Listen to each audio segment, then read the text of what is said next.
दुनिया के नक्शे पर सीमाएं भले ही कुछ लकीरों जैसी दिखती हों, लेकिन जमीन पर इनकी हकीकत बेहद उलझी हुई और तनावपूर्ण होती है। 4096 किलोमीटर लंबी भारत बांग्लादेश सीमा जंगलों, नदियों और घनी आबादी वाले गांवों के बीच से गुजरती है। इन दिनों इसी सीमा पर एक ऐसा अभूतपूर्व गतिरोध देखने को मिल रहा है जिसने दोनों देशों के सुरक्षा बलों और कूटनीतिक हलकों में हलचल पैदा कर दी है। एक तरफ भारत अपनी सुरक्षा के लिए मजबूत फेंसिंग लगाने पर अड़ा है, तो दूसरी तरफ सीमा पार से भारी भीड़ का उग्र विरोध और नारे गूंज रहे हैं, बाढ़ मत लगाओ वरना हम इसे उखाड़ फेंकेंगे। आइए गहराई से समझते हैं कि आखिर इस बड़े हंगामे, तनाव और कूटनीतिक हलचल की असली वजह क्या है। सीमा पर आमतौर पर सुबह की शुरुआत पक्षियों की चहचहाहट और खेतों की ओर जाते किसानों की आहट से होती है। सीमा सुरक्षा बल के जवान अपनी नियमित गश्त पर होते हैं और चारों ओर एक अजीब सी खामोशी छाई रहती है।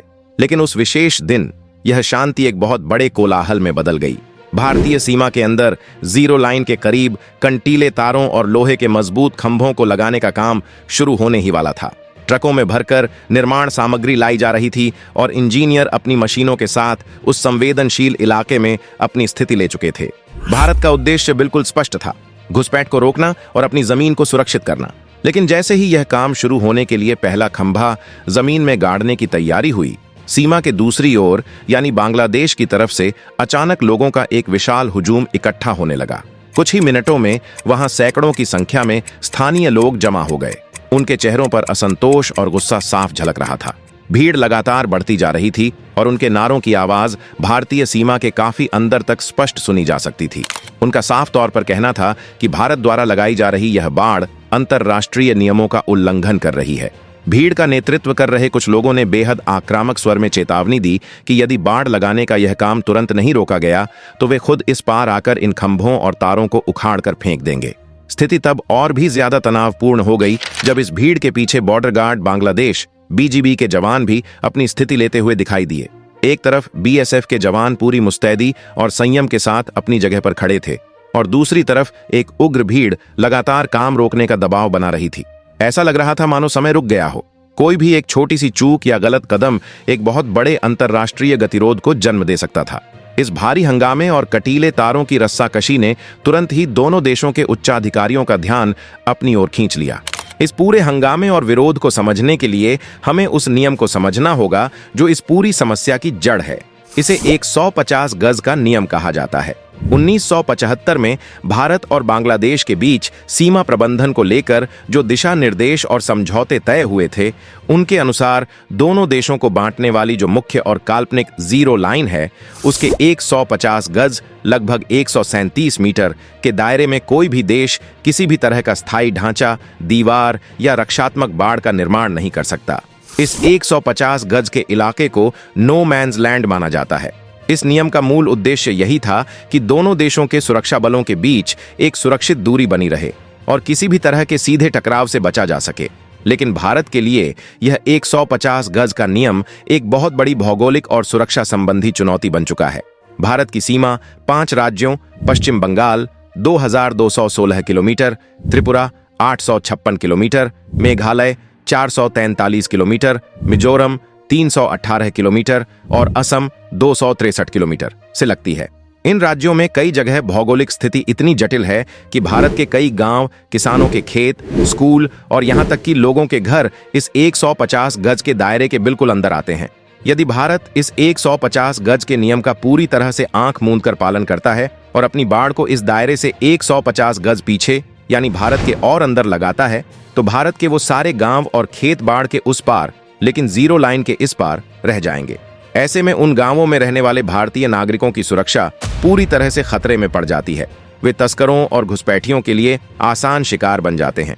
इसीलिए अपने नागरिकों की सुरक्षा और अपनी जमीन को तस्करों से बचाने के लिए भारत कई बार मजबूरन जीरो लाइन के थोड़ा करीब आकर सिंगल रो फेंसिंग यानी एकहरे तार की बाड़ लगाने का प्रयास करता है।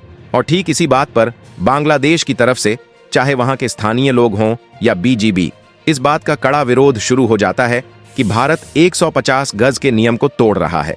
इस बाढ़ का विरोध चाहे जितना भी हो, लेकिन भारत के दृष्टिकोण से इसे लगाना कोई शौक नहीं, बल्कि एक बेहद गंभीर राष्ट्रीय सुरक्षा की आवश्यकता है। पिछले कई दशकों से यह खुली सीमा अवैध गतिविधियों का एक बहुत बड़ा केंद्र रही है। भारत को इस सीमा पर 3 सबसे बड़ी चुनौतियों का सामना करना पड़ता है। पहली और सबसे बड़ी चुनौती है अवैध घुसपैठ। खुली सीमाओं का फायदा उठाकर रोजगार और बेहतर जीवन की तलाश में भारी संख्या में लोग अवैध रूप से भारतीय सीमा में प्रवेश करते हैं। इससे भारत के सीमावर्ती राज्यों, खासकर असम, पश्चिम बंगाल और त्रिपुरा के जनसांख्यिकीय ढांचे और संसाधनों पर बहुत भारी और अनुचित दबाव पड़ता है। दूसरी बड़ी चुनौती है मवेशियों, विशेषकर गायों की तस्करी। यह एक बहुत बड़ा और संगठित सिंडिकेट है जो रात के अंधेरे में, नदियों के उफनते पानी में या घने कोहरे की आड़ में हजारों की संख्या में मवेशियों को सीमा पार धकेलता है। तस्कर बहुत ही शातिर और कई बार खतरनाक होते हैं।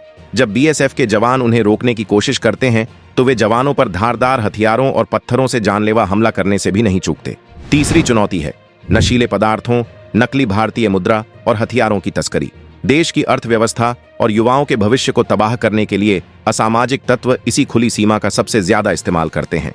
इन सभी गंभीर खतरों को देखते हुए भारत सरकार के लिए यह अत्यंत आवश्यक हो गया है कि वह जल्द से जल्द पूरी 4096 किलोमीटर की सीमा को सील करे। जहां जमीन पर तार लगाना संभव है वहां मजबूत कंटीले तार लगाए जा रहे हैं और जहां नदियां या दलदल हैं वहां अत्याधुनिक तकनीक का सहारा लिया जा रहा है। जवानों की दिन रात की गश्त और उनकी शहादत को कम करने के लिए एक मजबूत भौतिक और तकनीकी बाड़ ही एकमात्र स्थायी समाधान है। जब हम दिल्ली या किसी बड़े शहर के सुरक्षित कमरों में बैठकर अंतर्राष्ट्रीय सीमा या फेंसिंग शब्द सुनते हैं तो हमारे लिए यह केवल राष्ट्रीय सुरक्षा का एक विषय होता है। लेकिन उन लाखों लोगों के लिए जो इस सीमा के बिल्कुल पास रहते हैं, यह बाढ़ उनकी रोजमर्रा की जिंदगी, उनकी खेती और उनके रिश्तों का एक बहुत बड़ा और जटिल हिस्सा है। कल्पना कीजिए एक ऐसे किसान की जिसका घर बाढ़ के इस तरफ भारत में है, लेकिन उसकी पुश्तैनी खेती की जमीन बाढ़ के उस तरफ, लेकिन जीरो लाइन से पहले भारत के ही हिस्से में है। उस किसान को अपने ही खेत में जाने के लिए रोजाना बीएसएफ के गेट पर लंबी लाइन में लगना पड़ता है। उसे अपना पहचान पत्र दिखाना पड़ता है, उसके औजारों की चेकिंग होती है। बीएसएफ के जवान सुरक्षा कारणों से दिन में केवल कुछ निश्चित समय के लिए ही इन गेट्स को खोलते हैं। अगर मौसम खराब हो जाए या सीमा पर कोई तनाव हो जाए तो गेट बंद कर दिए जाते हैं और किसान की पकी हुई फसल खेत में ही बर्बाद हो जाती है। इसके अलावा 1947 के विभाजन और 1971 के युद्ध के बाद से इस इलाके का इतिहास ऐसा रहा है कि सीमा के दोनों ओर रहने वाले लोगों की भाषा, पहनावा, खान-पान और संस्कृति बिल्कुल एक जैसी है। कई परिवारों के तो आधे रिश्तेदार भारत में हैं और आधे बांग्लादेश में। त्योहारों के समय, शादियों में या किसी की मृत्यु हो जाने पर ये लोग उस कंटीले तार के आर पार से ही एक दूसरे को देखते हैं, रोते हैं और अपनी भावनाएं साझा करते हैं। मानवीय संवेदनाओं और कठोर राष्ट्रीय सुरक्षा के बीच का यह द्वंद्व इस सीमा को दुनिया की सबसे संवेदनशील सीमाओं में से एक बनाता है।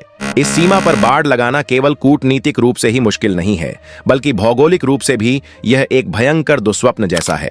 असम के धुबरी इलाके में ब्रह्मपुत्र नदी का विस्तार इतना विशाल है कि वहां किसी भी प्रकार का लोहे का खंभा या तार टिक ही नहीं सकता।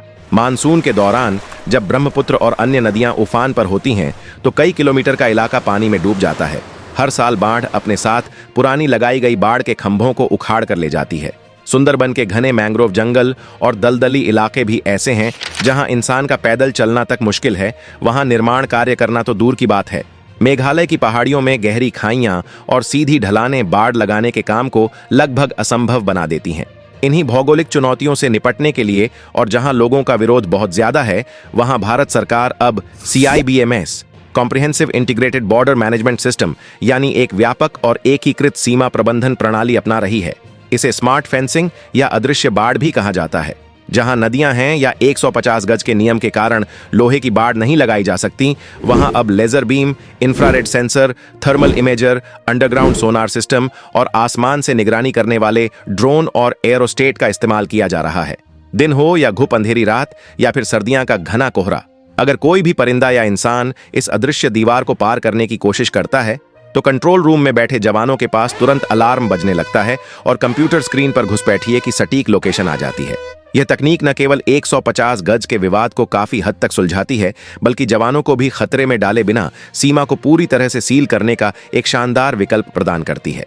जब सीमा पर उस दिन भीड़ ने हम बाढ़ को उखाड़ फेंकेंगे के नारे लगाए और स्थिति नियंत्रण से बाहर जाने लगी, तब दोनों देशों के सुरक्षा बलों ने उस तरीके का इस्तेमाल किया जो ऐसे मौकों पर सबसे कारगर साबित होता है। Flag meeting. अंतर्राष्ट्रीय सीमाओं पर जब भी कोई स्थानीय विवाद उग्र रूप लेने लगता है तो हथियारों का इस्तेमाल करने के बजाय संवाद का रास्ता चुना जाता है। बीएसएफ के एक अधिकारी ने जीरो लाइन पर आकर सफेद झंडा या शांति का प्रतीक दिखाया, जिसके जवाब में बांग्लादेश की तरफ से बीजीबी के अधिकारियों ने भी अपनी सहमति जताई। इसके बाद जीरो लाइन के ठीक ऊपर दोनों देशों के कमांडरों ने हाथ मिलाया। इन फ्लैग मीटिंग्स का नजारा बहुत ही अनोखा होता है। बाहर चाहे जितनी भी भीड़ नाराजगी जता रही हो, मीटिंग के अंदर दोनों देशों के अधिकारी बेहद सम्मानजनक तरीके से एक दूसरे के साथ बैठते हैं, चाय पीते हैं और जमीनी हकीकत पर चर्चा करते हैं। बीएसएफ ने अपने नक्शे और दस्तावेजों के जरिए यह स्पष्ट करने की कोशिश की कि वे जो बाड़ लगा रहे हैं वह भारत के निवासियों की सुरक्षा के लिए है और इससे 150 गज के नियम का कोई ऐसा उल्लंघन नहीं हो रहा है जिससे बांग्लादेश की संप्रभुता को खतरा हो। बीजीबी ने अपने स्थानीय नागरिकों की चिंताओं को रखा। कई घंटों की लंबी और कूटनीतिक बातचीत के बाद भीड़ को शांत करने और अस्थायी रूप से निर्माण कार्य को रोककर उच्च स्तर पर बातचीत करने का निर्णय लिया गया। बिना एक भी गोली चले, बिना किसी खून खराबे के एक बहुत बड़े संकट को टाल दिया गया। यह परिपक्वता दोनों देशों के बीच संबंधों की गहराई को दर्शाती है। यह समझना बहुत जरूरी है कि सीमा पर होने वाली इस तरह की घटनाएं केवल दो स्थानीय गांवों या दो बटालियनों के बीच की बात नहीं होती। इनका असर नई दिल्ली और ढाका के सत्ता के गलियारों तक बहुत गहराई से महसूस किया जाता है। भारत और बांग्लादेश के बीच ऐतिहासिक रूप से बहुत ही गहरे सांस्कृतिक, आर्थिक और रणनीतिक संबंध रहे हैं। 1971 के मुक्ति संग्राम में भारत ने बांग्लादेश की आजादी में एक निर्णायक भूमिका निभाई थी। आज के समय में दोनों देशों के बीच व्यापार, रेल संपर्क, सड़क संपर्क और बिजली का भारी आदान प्रदान होता है। लेकिन सीमा विवाद, तीस्ता नदी के जल बंटवारे और घुसपैठ जैसे मुद्दे ऐसे संवेदनशील विषय हैं जो बार बार इन अच्छे संबंधों के बीच एक दीवार बनकर खड़े हो जाते हैं। जब भी सीमा पर बाड़ लगाने को लेकर या तस्करों के खिलाफ कार्रवाई को लेकर कोई तनाव होता है तो वहां की स्थानीय राजनीति में इसका भारी असर देखने को मिलता है। सीमा पार कुछ कट्टरपंथी और भारत विरोधी ताकतें ऐसे ही मौकों की तलाश में रहती हैं ताकि वे इन घटनाओं को तूल देकर आम जनता की भावनाओं को भड़का सकें और भारत के खिलाफ एक नकारात्मक माहौल तैयार कर सकें। यही कारण है कि बाड़ लगाने के दौरान होने वाले इस तरह के हंगामे भारत के लिए एक बहुत ही नाजुक कूटनीतिक परीक्षा बन जाते हैं, जहां उसे अपनी सुरक्षा भी सुनिश्चित करनी है और अपने एक महत्वपूर्ण पड़ोसी मित्र देश के साथ संबंधों को भी खराब होने से बचाना है। इस पूरी कहानी और घटनाक्रम को गहराई से देखने के बाद यह बात बिल्कुल स्पष्ट हो जाती है कि भारत बांग्लादेश सीमा पर बाड़ लगाने का काम केवल ईंट, गारे और लोहे का काम नहीं है। यह एक ऐसा काम है जिसमें इंसानी भावनाएं, अंतर्राष्ट्रीय कानून, भूगोल की कठोरता और राष्ट्रीय सुरक्षा की सर्वोच्च प्राथमिकता, ये सब एक साथ गूंथे हुए हैं। भारत अपनी सुरक्षा से समझौता कर सीमाएं खुली नहीं छोड़ सकता। इसका स्थायी समाधान यही है कि 1975 के पुराने नियमों में बदलाव किए जाएं और विवादित जगहों पर लेजर जैसी स्मार्ट फेंसिंग का इस्तेमाल हो। भारत अपनी सुरक्षा और शांति के लिए पूरी तरह कटिबद्ध है। लेकिन अंत में एक बेहद जरूरी बात, बाड़ उखाड़ने और भारी हंगामे की जिस खबर की हमने चर्चा की उसकी कोई आधिकारिक पुष्टि नहीं हुई है। यह महज एक अफवाह है।